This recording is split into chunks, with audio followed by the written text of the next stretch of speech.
ప్రభునందు ప్రియమైన వాళ్ళారా, ఈరోజు యేసు ప్రభువారు మనతో మాట్లాడుతున్న ఒక దీవెనకరమైన మాట. ప్రకటన గ్రంథం 1వ అధ్యాయం 8వ వచనము. అల్ఫయు ఒమేగయు నేనే, వర్తమాన భూత భవిష్యత్ కాలంలో ఉండువాడను నేనే. మన దేవుడు ఆది అంతము లేని దేవుడు. అల్ఫా అంటే మొదట, ఒమేగా అంటే ఆఖరు అన్నమాట. అంటే మన జీవిత ప్రారంభం నుంచి ముగింపు వరకు దేవుడు మనతో ఉన్నాడు. గతంలో మనల్ని కాపాడినవాడు ఆయనే, ఈరోజు మనకు తోడుగా ఉన్నవాడు ఆయనే, రాబోయే రోజుల్లో కూడా మనలను నడిపించేవాడు ఆయనే.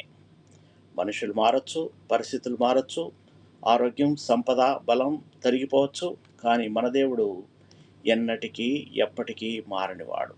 ఆయన సర్వశక్తిమంతుడు. మన జీవితంలో భయం, మన భవిష్యత్తు గురించి ఆందోళన కలిగినప్పుడు ఈ వాక్యం మనకు చాలినంత ధైర్యాన్ని ఇస్తుంది. నా దేవుడు నిన్న ఉన్నాడు, ఈరోజు ఉన్నాడు, రేపు కూడా నాతో ఉంటాడని. కాబట్టి మన విశ్వాసాన్ని పరిస్థితులపై కాదు, నిత్యుడైన దేవుని మీద ఉంచాలి. ఆయన చేతిలో మన గతం, వర్తమానం, భవిష్యత్తు సురక్షితంగా ఉన్నాయి. ప్రార్థన చేసుకుందాం. ప్రభువా, నీవే ఆల్ఫయు ఒమేగయు, నా జీవితానికి ఆది అంతములైన దేవుడవు. గతంలో నన్ను కాపాడినందుకు మీకు కృతజ్ఞతాస్తుతులు. ఈరోజు నన్ను నడిపించండి. రాబోయే రోజుల గురించి నాకు భయం కలగకుండా మీ మీద విశ్వాసంతో జీవించడానికి తగినంత కృప దయచేయండి. నా కుటుంబాన్ని, నా జీవితం మొత్తాన్ని మీ చేతుల్లో సమర్పిస్తున్నాం.